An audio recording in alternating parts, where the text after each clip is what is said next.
everyone. Thank you so much for joining me today to our webinar, Identity Theft, Fraud, and Scams. I'm excited to talk with you about this option, and hopefully everybody can walk away with some great information. So my name is Dawn Watson, and I work for GreenPath Financial Wellness, a national nonprofit financial wellness organization. I want to thank Genesis for allowing me to host this webinar today, and it being such an important topic. So today's agenda, we're going to talk about what is identity theft and fraud, how it can affect you, what are some of the most common scams that are out there, and how to protect yourself if you are a victim, what to do to be able to hopefully prevent that from happening to you. So what is ID theft? I mean, essentially identity theft is the crime of taking someone else's information, their credit history, anything else that identifies that person specifically in order to do further crimes like purchasing something in the future. So you might be wondering if identity theft and fraud are the same, as you often hear those terms used interchangeably. In fact, identity theft is, again, the act of stealing someone's identity, and identity fraud is actually using that identity to make a purchase. So they work hand in hand. They are not exactly the same thing. Fraud, again, is when you're actually using the information to make that purchase. So you might be wondering who these three people are. By looking at these pictures, who do you think might be the person that would be stealing your information? If you want to throw it into the chat, do you think number one, number two, number three? Looks like we're getting a little bit of variety of information. We have some ones, some threes. So I think the main answer really is all of the above could eventually be a potential for identity theft or fraud. So picture number one, that's actually a stock image from Google, picture that most people probably think about when they're thinking about who might be your hacker, or someone who's trying to be, inconspicuous, they're hiding, they don't really want to be seen. Then number two, that these are individuals that are accessing this secure building. So ultimately, this could be somebody that's committing fraud on the other side. Essentially, this is a particular building everyone is supposed to badge in. So you can see the person's coming in front, although they're kind of holding the door for the person that's behind them. So they're not actually badging in, as they should be. So it could definitely be somebody who's trying to access that building for fraud. Picture number three is an individual known as Kevin Mitnick. He was the CEO of a company called KnownBe4. It was a security company that helps bigger companies with their security solutions. He actually did some jail time because he was really good at what they call social engineering, which is using human psychology to trick people into divulging sensitive information. He actually started his fraud as a kid. He would make fake bus tickets that he could use to ride the LA bus system all day without having to pay for it. Later in life, he actually pled guilty to 4 counts of wire fraud, 2 counts of computer fraud, and 1 count of illegally intercepting a wire communication. So again, we don't really know who they are in most cases, but anybody could potentially be that person. So everyone is at risk. As you can see from this 2024 data report by Consumer Sentinel Network, there were 6.5 million reports made in 2024 for some type of fraud risk. So the top areas are identified in the report were credit bureau and information furnishers.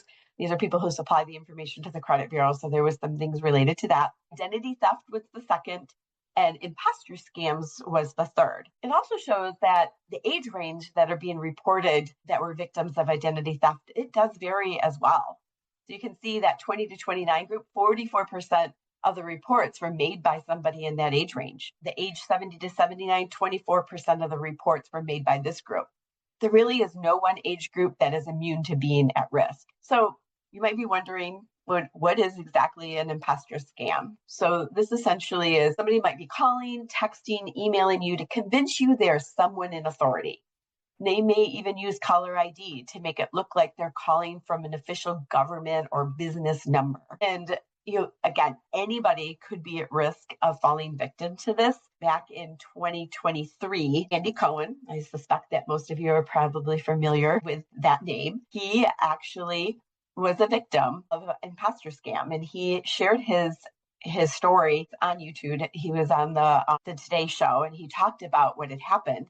And essentially, it started because he lost his debit card, or credit card. I can't remember which one it was. But a few days later, after he had done that, he received an email from what he thought was his bank's fraud department. He clicked the link, which took him to a bank page, or so he thought. He logged into his account, which allowed the scammers to have his account information because he basically gave it to them. But they had that. They contacted him.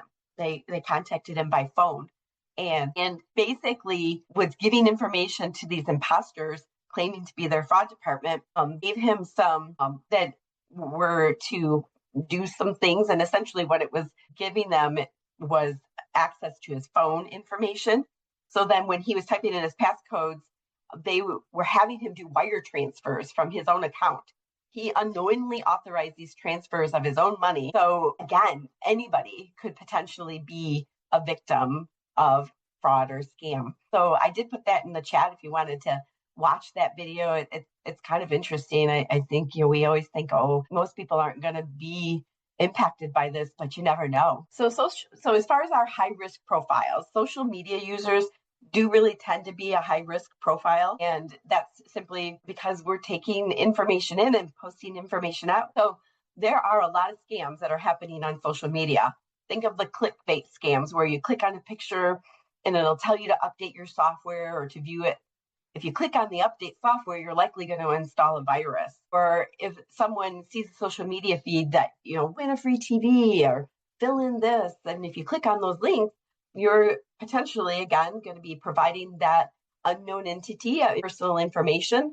They might ask for name, phone number, other identifiers, and you could be giving them information to be able to steal your identity. So that's a huge group of individuals that could be at risk are those social media users. Sadly to say, another high-risk group is our children. Child identity theft happens when someone uses your child's sensitive personal information to get services or benefits or to commit fraud. They might use your child's social security number, name, address, date of birth that they've probably stolen from somewhere, and they can use it to apply for government benefits, open a bank or credit card account, apply for a loan, sign up for utility services, possibly even rent a place. So you want to protect their information. So if you are kind of curious, well, I wonder if this could have potentially happened to me, you can go to the credit bureau, go to annualcreditreport.com and see if there's actually a credit report out there for your child. Generally, nobody under 18 should have any type of credit report. So again, you can definitely get that information that way. If you do see something, report and of course close the fraudulent accounts, freeze the credit report for your child, and report the child's identity theft to the FTC. There's an actual link, and I'm going to also pop that into the chat. So you can go to identitytheft.gov to actually report that, and you can use that for your children as well. So another high risk group is online shopping. Most people, a lot of people do it. Especially as we're heading into the holiday season, we're probably doing it more than normal. And if you aren't going to a secure spot, you're entering your personal information in, your email address, name, possibly your shipping address, credit card, debit card information. You could be at risk. So it's really important if you're going to be doing online shopping, just make sure that you're actually typing out the website that you want to go to, that you're not clicking on links that could potentially take you to an unknown website or something of a fake website.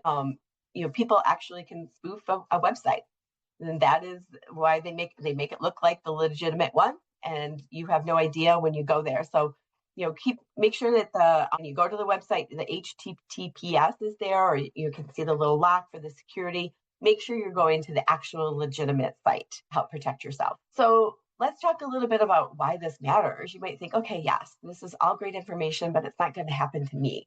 I shop in person, or I'm not in that younger or older demographic. I'll be fine. But this really can and does happen to pretty much anyone. So there's a quote, they had their identity stolen, and this quote is from them. When this happens, you feel helpless. I truly felt like there was nothing I could do. My email was shut down immediately. My work phone was ringing off the hook, and I couldn't do anything to jump in and help out. They relied on their email to be able to do their tasks and manage their calendar and their contacts and their phone number. And unfortunately, it had gotten hacked. So, when you think about your phones and if that is happening, or you think about your computer based, there's so many things on there, not only banking information most likely, but also family photos that are probably saved there. So if you're at risk of having your stuff hacked or lost or stolen, you want to make sure you're backing up things and, of course, being really careful about what links that you're going to. So we're going to talk about some common scams. So scammers got really, really clever, and each and every day they're showing that they're getting better at doing this. And they use the following methods to try to steal your information. So there's email phishing, which is essentially a type of cybercrime where criminals send fraudulent emails that appear to be from a legitimate source to trick people into revealing sensitive information like passwords, credit card numbers, personal details. There's texting scams, there's phone call scams, and then there's ransomware. So we're going to talk about ransomware in a bit, but let's first start with these email phishing. So let's discuss some of the things that might set you off on this particular email that had come through. Again, we're going into the holidays. We're all probably starting to receive a lot of shipments, going back to that online shopping that we discussed earlier. So this came through saying it was from UPS, but there's some definite things that you can notice here that seem a little not right, shall we say. So essentially, if you look at the top, the email address, it's not from a UPS email address. So that's an initial warning sign. Usually it's going to come from ups.com or ups.net. Also, if you look at the email at the buttons here, you're going to if you're trying to click on any of these links, it's probably going to take you to a new page. It's not probably going to be the UPS page. It's going to be a fake page. So they're going to make you download something again on your computer. Take a look at address at the bottom. You can see it's Main Street in Sarasota, Florida. If you actually go there, so again, if you want to be careful, you can go and Google that address, and this is what you get when you Google that address. So it doesn't look like a UPS facility. So I guess I would be a little hesitant about doing anything. Maybe contact UPS directly if you think that there is something that might be happening with a package that you're expecting to receive. So let's walk through this one. So a couple things are jumping right out to me immediately. So when you look at the subject line, there's some weird spacing going on. Then it says the number is random underscoring numbers. And then also you're noticing the email address too. It's not from Best Buy or Geek Squad email address. It's Google group. And then it's also McAfee, but it says they're coming from Geek Squad.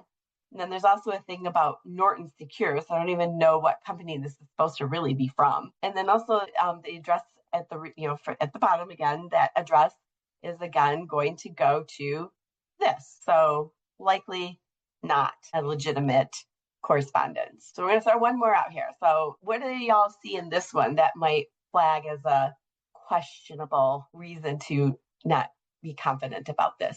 I'm going to throw that in the chat. Anybody?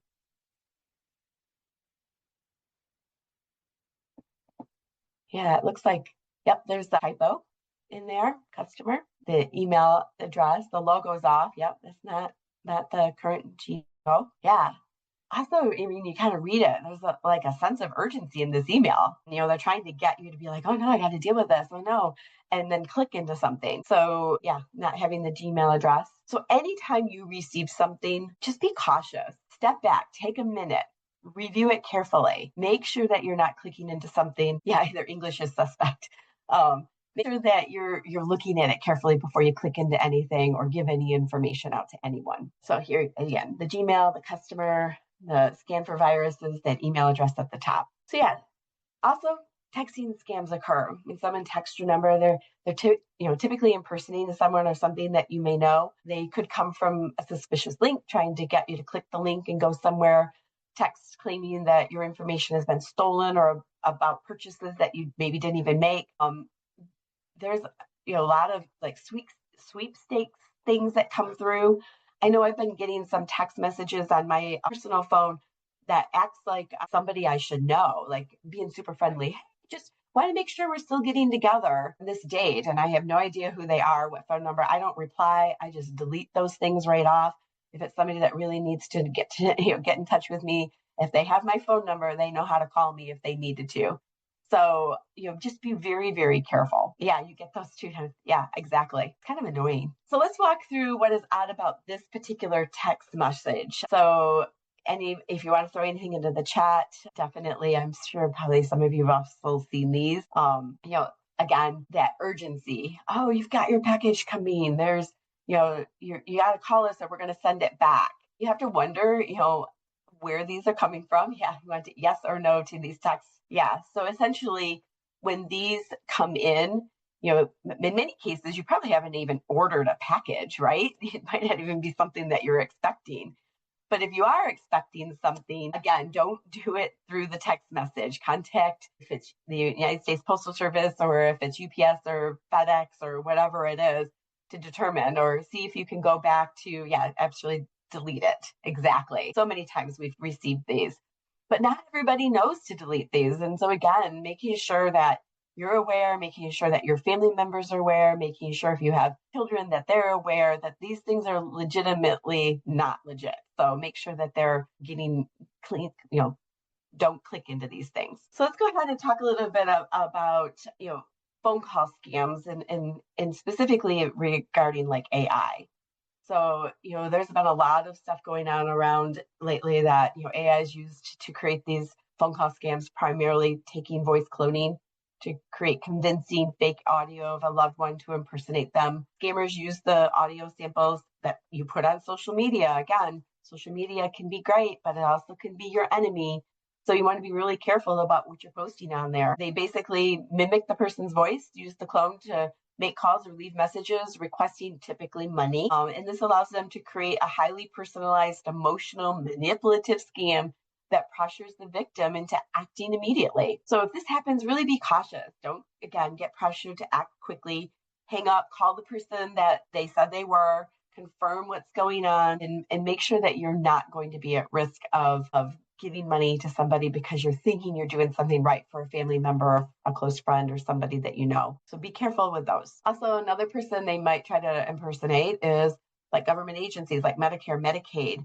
You may receive unsolicited calls asking for personal information or free equipment or services that you're eligible for. So again, if this is something that you're receiving, don't take the bait. Just say, thank you, I will check into this further. You can go to medicare.gov, call them directly, figure out if this is something or if it's your insurance provider, get a hold of them directly. So, and lastly, if somebody is saying that they're selling virus protection, so again, there are legitimate good virus places, services that you can get, through Norton Virus or other places, but just make sure that you are not taking some virus protection from just some random person that's reaching out to you, because you're likely giving them access to your entire computer. So we don't want to do that. So again, we said we come back to ransomware. So you might be wondering, what is this?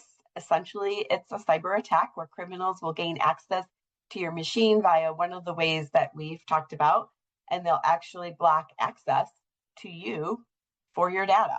They'll lock it down. And then they'll threaten to expose or delete or get rid of any of the information that they have access. So this could sometimes include, credit cards and other information, your photos, your wedding photos that might have been on there and you don't have them anywhere else, who knows? But typically they're going to ask for some money, and they're going to use like a cryptocurrency in a lot of cases, Bitcoin, sometimes credit cards. But you want to be very careful because the likelihood of recovering that data after a ransom attack is pretty low. Statistics are showing that it's often unsuccessful. About only 8% from a study that was put out there recovered their data. So they still paid the information. There's no guarantee that you're going to get this, and you likely are going to lose that money as well as lose the data. So again, it's important to make sure you have backups, make sure that you're protected in legitimate ways so that you aren't going to be a victim of ransomware. So let's talk about how we can protect ourselves. We're going to start with passwords. So, a locked door may not stop a criminal, but it's definitely better than an unlocked door. So wouldn't you rather have someone have to forcibly open the door than be able to just walk right in? It's the same thing with our passwords. We want to make sure that we're using strong passwords that someone wouldn't be able to guess. You wouldn't want to use something super easy like kids' names, don't do that. Or something like, a season, it's winter 2025. These things that are going to be easy to guess, especially if you're using social media and you put a lot of stuff on there, they might be seeing that information and be able to work that to actually try to guess what these passwords are. So if hackers gain access to the passwords, they can do some serious damage to your finances, reputation, online identity. Once someone knows your login credentials, they could access your email, social media accounts, make fraudulent purchases, transfer monies into other bank accounts, acquire your personal identifying information and use it for other identity theft. You can sell it on the dark web. So again, using strong passwords is so important. Also be vigilant. Change your passwords often. Look for signs that your computer may have been compromised. And again, to minimize the damage of password hacking, it's crucial that you learn to recognize the signs of a compromised password. Here's some of the red flags. Your password isn't working. You know you typed it in correctly and it's not working. That's probably a sign. Your computer starts slowing down its performance. You're experiencing lags over time, or maybe it's sudden slowdown. There's a potential that you could have some malware into your computer. You find information on the dark web. Hackers might sell your passwords to other criminals that are going to put you at risk for identity theft or financial fraud. Again, if you receive ransomware messages, or if your friends and family members start receiving weird messages from you online. So if they say, "Oh, did you send this to me?" or "Did you post this on my, to me?" and you didn't, definitely is probably a definite sign that you've been at risk of some type of hack. So another big way to protect yourself is besides using strong passwords, is passwords, different ones for each and every account. I know it's like I'm guilty of not always doing that, but you're going to be much, much safer if you have different passwords for all the different accounts that you're accessing through your technology. Also, don't just protect your accounts, protect your devices. So, if you have Face ID or put a password on your phone or your computer, I could say I was at the grocery store, and it was a while ago, but I accidentally, how that, the cart, they have that little thing at the top where it fits the cell phone so kind of nicely there. I left my phone in there. I put my stuff in the car, my groceries, and I started driving away. And I was like, oh my goodness, I left my phone. I go back. The phone was already gone. Somebody had already grabbed the phone. Lucky for me, I had a password on it, and they did turn it in. So, but yeah, you never know. I mean, things happen. Try using those passphrases instead of actual passwords as well. So something that might be meaningful to you, but not easily guessed, like if your favorite song, some lyrics to it, anything that has a longer, more complicated, uppercase, lowercase numbers, everything that you can think of. There's also password managers that you could choose to use. And I'm just going to pop a few of these password managers into the chat. So if you like to use these, this is something that you could absolutely look at doing. I personally don't, so I don't have any specific experience with these, but our IT technology people, they're the ones who kind of gave some of this information to be able to share. So again, make sure that you're protecting those devices, make sure that you're doing all of these things, make sure that you're using those long passphrases to be able to protect yourself. So other things, be vigilant. So firstly, just take stock. Are there ways that you're currently putting yourself at risk?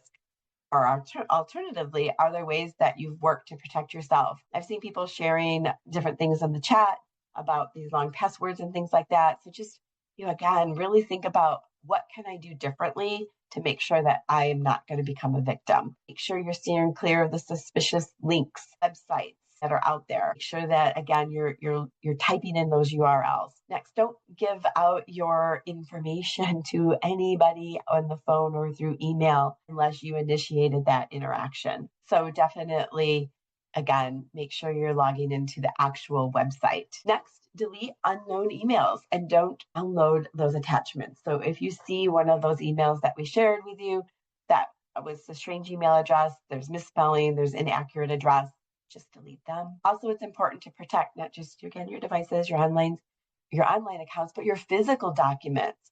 So if you're still getting statements or information, use a shredder, use a shredding service. A lot of times, the credit unions will offer these shred days.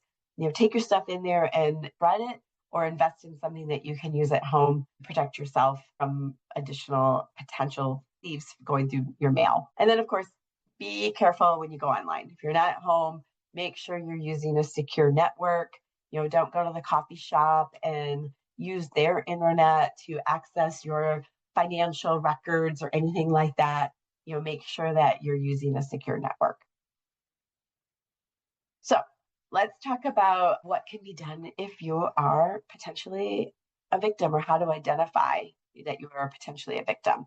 So first of all, if you're seeing unexplained charges, your accounts, you're going to want to immediately react.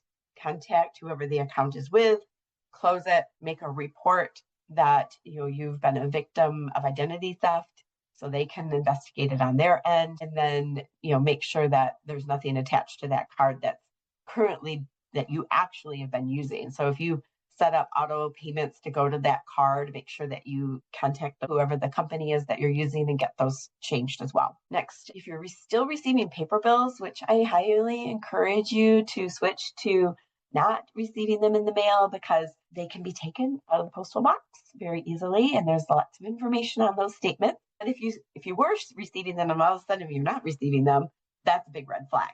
No, I mean, that could be that somebody's switched your address and those are being directed to someplace else.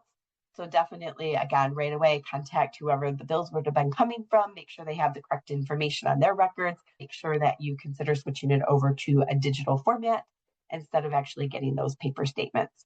And I get it. A lot of people prefer that, but definitely try to consider switching. And then in addition to not receiving something, if you get something that you're not expecting, if you get a credit card in the mail that you didn't order, get something that doesn't make sense, get curious, take a look into it, contact whoever issued it, close it, because there could be other cards at someplace else, or somebody might have been planning to grab that out of your mailbox and you beat them to it. Next, if you're being denied credit and there's no logical reason for it, you know that your credit score is really good and that you've been managing your payments and everything's just fine, and you apply for a loan and they deny you, I want to make sure that you're pulling up those credit bureaus, and you're going to want to make sure you go to all of the credit bureaus. So again, you can get your credit reports at annual, and I'm going to pop this into the chat, annualcreditreport.com. You can pull your credit report for free.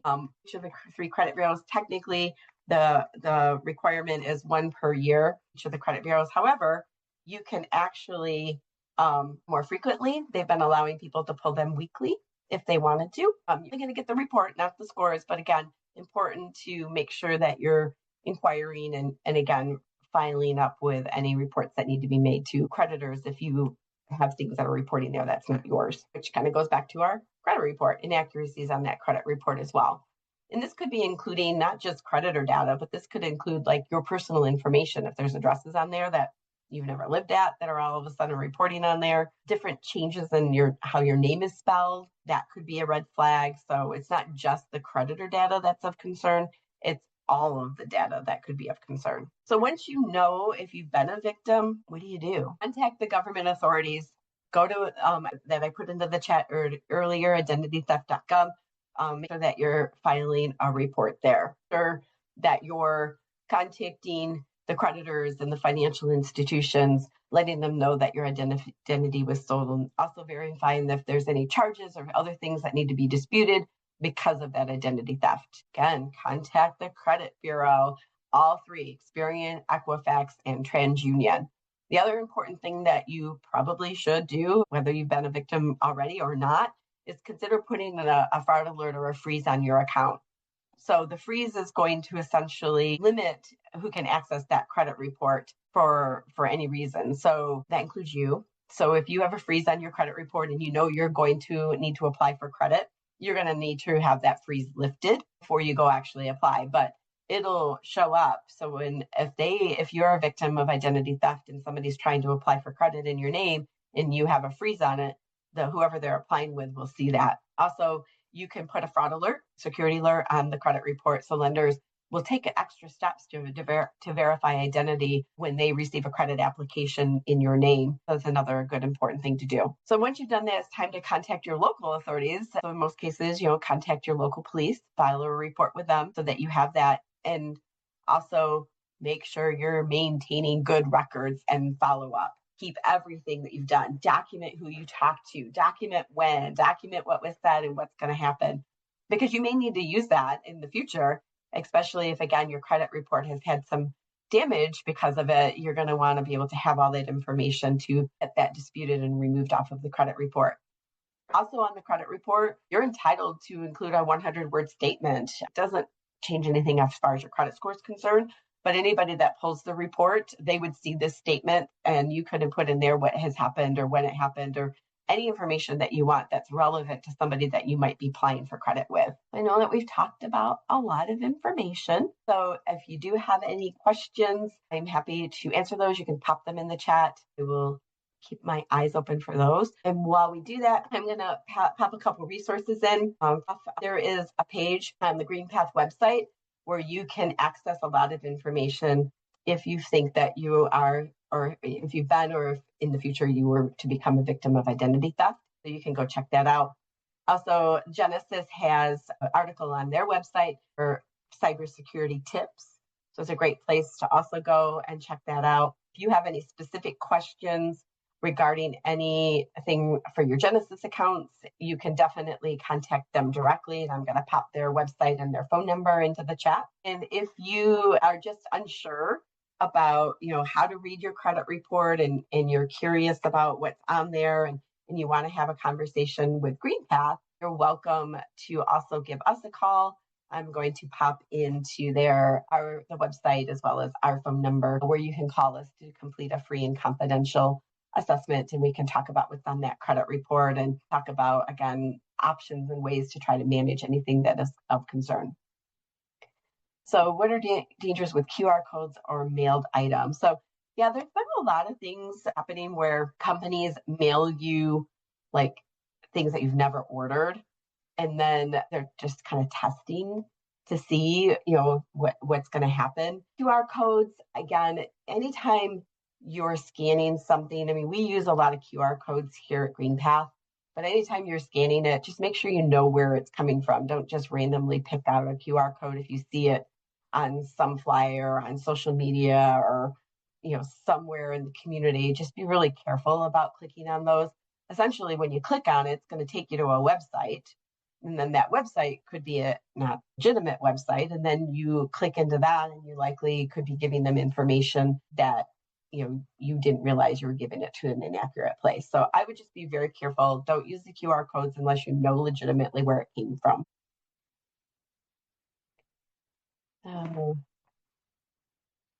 Our passkeys, again, I think it's either or, passkeys or passwords. Again, I would use passphrases instead of passwords. Are all VPNs equal? I don't know if I can answer that question. I know we use VPNs here for accessing our information. So, I mean, it's definitely something to consider, but are they equal? I don't know the answer to that. The question was if your Visa, this person's Visa is giving them their credit score and they log in, and is it necessary to check the credit? Not necessarily necessary to check them, but you can legitimately go in there and do that. But if nothing's really changing, a lot of times, I know like with some of my credit cards, they give me fraud alerts and things like that. So you could also check and see what, whoever you do your banking with or credit cards with, they might have those services so that you could keep informed, and they might flag you if they think that there's a problem. Yeah, again, if you are comfortable with the entity where the QR code is coming from, then I don't think there's a problem. Like I said, here at GreenPath, we use QR codes all the time because, the websites are kind of long, so you can just use a QR code to access the resources. Yep, I'm going to send out a copy of the recording to everybody. I'll also include some of these links. So if you weren't able to sit through the whole thing, you're still going to get it for sure. Safety, credit cards versus debit, credit card all the way. There's more protections using your credit card than there is with your debit card. So definitely credit card. Options on some bank cards to text for transactions after a max. I've not heard that one. Mine does not offer that. So it's interesting. They say that that you can set parameters, it sounds like, for getting text notifications of certain dollar amounts or spent over whatever the parameter that you set. That's interesting. I don't think I've seen any other questions. So again, just be really safe, be cautious. I hate to say be skeptical, but yes, be skeptical. If you think it's strange, odd, something you didn't do, don't click it, don't respond to it, delete it. So thank you everyone for joining today. I really appreciate it. I will send out the link for the recording. There's another question. Yeah, I prefer tap. You're not inserting your card in, especially like, you hear all those like at the gas stations where they can steal your information by, inserting it and pulling it out. They have those little gadgets that they attach. So I definitely tap in every possible way that I can without having to insert. Good point there. You're welcome, everyone. All right. Well, everybody have a great afternoon. Enjoy a little bit of sunshine. Hopefully everybody's getting it. And yeah, thank you so much.